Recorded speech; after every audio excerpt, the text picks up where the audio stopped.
Netflix removes password sharing rules from their site after user backlash. Thoughts, Schulz? You can't piss off the base, man. Talk to me. Can't piss off the base. So basically what happened is everybody obviously shares passwords, and I think Netflix is coming close to running out of people to sign up.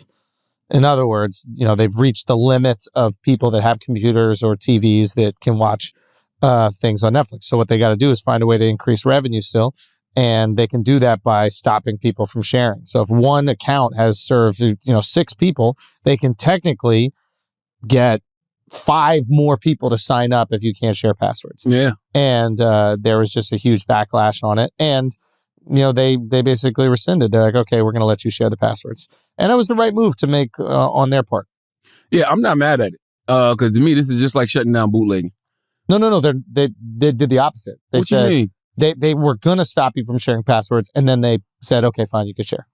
Oh, y'all are idiots. Fuck that. Who's Netflix? Yeah, they didn't do nothing wrong. Yeah, but the thing is, that, in my opinion, they don't have something to hold over people's heads right now. This is not the time. For example, let's say Netflix had Game of Thrones, and it's in the height of Game of Thrones. And episode 3, they go, hey, we're going to cut down this password sharing shit.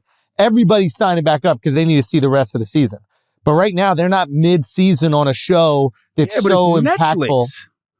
Like, Netflix is Netflix at this point. Like, do you even give a fuck what Netflix... Like, what show did we... I remember the first time I bought a Netflix account is because everybody was telling me about this show, Orange is the New Black. Exactly. You need a show. Like, when Stranger Things comes back out, I think they should try it then. But after that, I didn't stop with Netflix because Netflix flooded me with so much content. Netflix is literally like when you're at home, like how you flip through channels. That's how we treat Netflix now. They felt, I guess, and this is not like a gut company. They're going off of data. They felt that, I guess, when they stopped people from sharing the passwords, not enough new people signed back up. So what's going to happen is they're going to have, let's say, for example, it's only 1 password per person. Yeah. And there's 6 people that were watching per password currently. If you go from 6 to 1 and those other 5 don't sign up, you've just reduced the amount of people that have viewed your show by 6 times. I get it, but they didn't give it a chance. If you respond immediately to backlash, you ain't even give people a chance to be They're like, not you know willing what? to risk it. Their stock's already down. They're in the worst time to actually They've been in do this. the red forever. No, that's not true. They were crushing it during COVID. They were? Oh my God, they were. I didn't know that. I thought Disney Plus popped up during COVID. Disney also, but they were just crushing during COVID. It makes sense. Everybody's home. Everybody's home. Yeah. I don't. Whatever. I mean, listen, man. I guess what you're saying makes all the sense in the world. I didn't even know that it worked like that. Because I would assume, I don't know. I thought that if you all sharing passwords, does that count as different views? Mm-hmm. I don't fucking know. 100%. I don't know. You can have different accounts on it. Yeah. They just want to see hours watched. And the more hours watched, the better. And if people are not watching on them, they're going to be watching on someone else. I mean, they're trying to compete with YouTube. I mean, that's just the reality of the matter. What bugged me out when they said with a number of subscribers threatening to cancel their subscriptions, I don't think they're trying to compete with YouTube, bro. Oh, of course. Nah, you know why? Because here's the thing about YouTube, and I know YouTube does have YouTube Red, which is subscription-based. Man, when you got 55+ million people paying $40 fucking a month or whatever the fuck Netflix costs, 15 or something, or whatever the fuck, like that's a different ball game. Like it's a different ball game when people are paying for a subscription and when people are watching something for free. Don't get me wrong; they're all competing for your time and your eyeballs. YouTube made more money than Netflix. They did? Yeah. Oh, I don't know. And more hours watched. I believe the more I was watching, but also free content. YouTube just made more money in ad revenue than Netflix. This was the first time. But Netflix don't make their money in ad revenue. No, they made more money in ad revenue than Netflix. Then YouTube made did in subscriptions? subscription. Oh, yeah, because YouTube Red is done. They're not doing the subscription thing. You could do the YouTube so you don't have the ads and that kind of stuff. But like, it's inevitable. You can't beat YouTube. It's just like trying to say like you're going to beat Google or something like that. It's not possible. But what they're worried about is eyeballs, right? And if the time watched is going to these other platforms, then less people are going to go, I need this subscription. Well, the problem ain't, salute to YouTube. I don't think the problem is YouTube in this situation. I think the problem is all these other fucking streaming services. They're also... There's Disney Plus with 55+ million. There's HBO Max with 55+ million. Yo, on the low... HBO is the GOAT, bro. On the low, Paramount Plus. Oh, so that's all it takes. It takes one show. It takes one show to put you on. You see what Yellowstone's doing for Paramount Plus? And that's what Netflix, I think, maybe is starting to learn, because what Netflix tried to do is replace television. They're like, we're just going to have so much content. We're going to flood the whole thing. We got different shows for everybody. And then HBO came around and they were like, we're just going to continue making great shows that you have to watch. And you know what we do? We fucking watch. Euphoria comes around. Everybody's watching. That's it. Last of Us is on right now. Incredible. Everybody's fucking watching. YouTube's got it locked. And then also Disney. What's that? HBO. Oh, sorry. HBO kept doing that. HBO is the fucking GOAT when it comes to scripted. Nobody comes close. I'm not. And then Paramount Plus came out with Yellowstone, and then the whole world watched Yellowstone, and all of a sudden it put a streamer on the map. Yellowstone spinoffs, which are incredible. That dude Taylor Sheridan's killing. He's a genius. He did Tulsa King. He's doing that shit with Jeremy Piven. I said this months ago on this podcast, but I don't know if people pay me attention, because nobody pays me attention until you're right. Until I'm right. But the Netflix model wasn't sustainable. The binge watching. It was something that we all loved, but you literally shoot your load, bro. Yeah. Like if I give you a season of a show and you can watch all 12 episodes in a night, I have nothing. But if you're HBO and you give me 12 weeks of Euphoria, all you got to do is give me 3 of those a year, and you covered the whole year. Exactly. It's about owning the conversation. We were talking about this, and that's what HBO. Now, the thing is, in order for someone to wait a week to come back to a show, you need to create really good shows. Absolutely. And what Netflix has gotten by with is creating not as good shows, but giving you the binge shit. They give you a cliffhanger, so you just keep watching. Yeah. There's a lot of shows on Netflix that people wouldn't watch if you had to wait a week. But HBO is like, we're just going to give you the best fucking show. Dude, HBO's percentage, I'm dick riding HBO and I'm happy about it. And I don't even have no shit on HBO. This is just how fucking amazing they are. The percentage that they back, I've never seen this before. Everything is a hit. House of Dragons comes on. Bang. Well, it's because they take their Last of Us. Bang. Euphoria. Bang. And this is historically. This isn't like... For years. Yeah. Sopranos. Yeah. The Wire. Yeah. I mean, it's just non-fucking stop. And it really, they invest in creators. They invest in great showrunners, great writers, and they execute. And they also invest in talent. Like if you notice with HBO, if they like you as an actor, you pop up in their other shit too. Yeah. Like you almost become like a star of HBO. Yeah. Remember when we were doing all the MTV shows and we would just do 5 different ones? Absolutely. You become like a star of the network. But they fucking got it locked. And I think at the end of the day, that's what people want. They want stories that they can follow. They don't need all the content in the world, which is what Netflix is doing. They want Stranger Things. That's what Netflix did great. And then you create cultural moments with that. So I think Netflix should shrink the amount of things they're producing and just focus on great quality content. I agree with that. I mean, the interesting thing too about I think about like a Paramount Plus. The reason I think Paramount Plus is doing so well right now is because that's what they're doing, right? They're focusing on great quality content. Boom. But another thing that they're doing, even though they're doing a lot of new IP, they're doing it with like seasoned actors. Yes. Kevin Costner. Yes. Fucking Harrison Ford. Yes. Sylvester Stallone. Yes. They got fucking Jeremy Piven playing in one of those shows. Like, you know what I mean? Like, you know these people. Like, so you might give the show a chance just because of who the person is. Like, I saw something that yesterday I was watching TV and they got they're doing a TV show about Grease. It's the Pink Ladies. Remember Grease, the movie? Oh, yeah. So they're doing a Pink Ladies sitcom. Well, that's the thing. It's like people are going to tap into nostalgia. Absolutely. The same thing with you people. It's like, think about how... Excuse me? The fuck you mean, Schulz?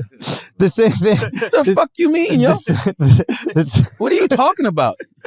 Because we like Different World reruns and Martin reruns? Yeah, exactly that. But, wow. But the movie, you people, okay?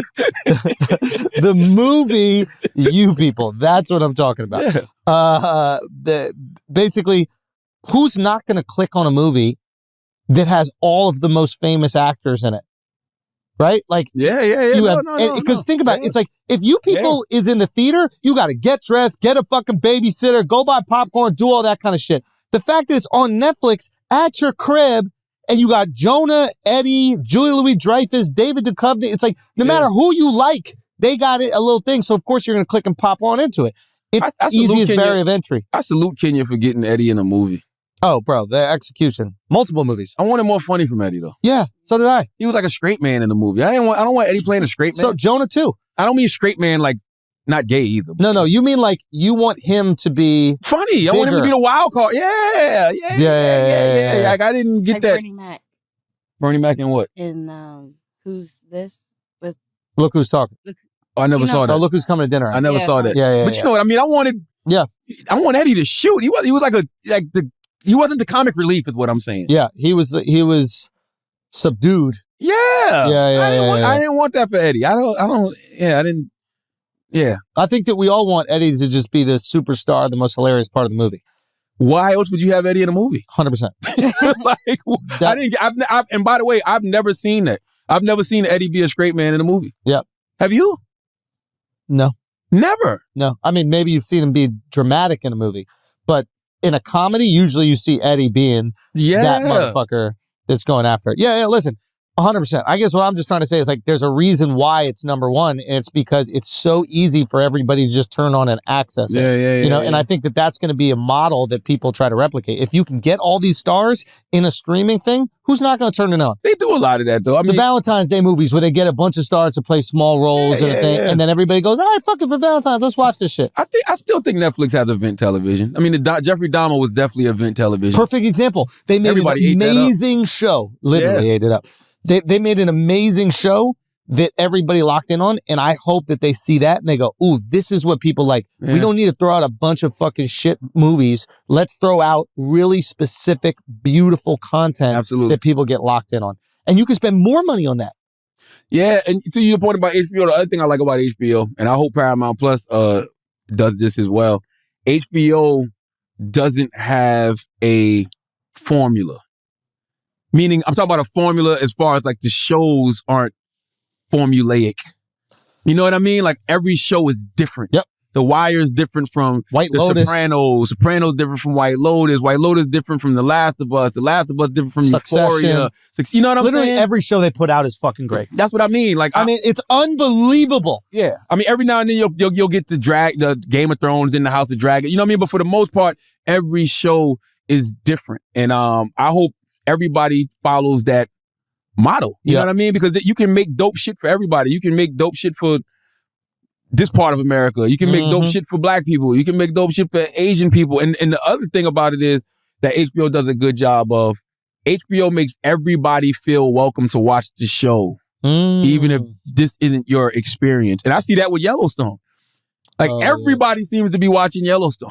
You know what I'm saying? I was talking to some Native Americans about it. They're like, yeah, we love it. Yeah. It's like finally we're depicted in a way that's more honest. Really? Yeah. When I was out there at that hotel out there in fucking Utah. Wow. And they're like, it was on Navajo country. And it was like, yeah, we all watch it. Matter of fact, like a few tribes came together to like thank Kevin Costner. Get the fuck out of here. I haven't watched it. Is it good? What, Yellowstone? Yeah. It's great. Yeah, everybody says how great it is.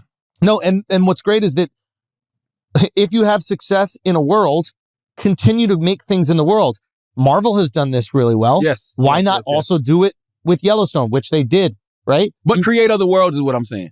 Like, I want Paramount Plus to also create other worlds. Yeah, but I guess what I'm saying is like, okay, for example, you have Game of Thrones. Now you have House of Dragons, right? That's right. You have Stranger Things. What other things can you create in the Stranger Things world? You've already done the heavy lifting. Oh, with Yellowstone, they're doing it. They got 2 spinoffs of Yellowstone. What I'm saying is that's good that they're doing that. And then other shows should also replicate this model. Absolutely. Right? Because we like the world. We like existing in it. You don't have to explain shit to us no more. We know what to expect. Now just have some fun and dance. You know what's so interesting?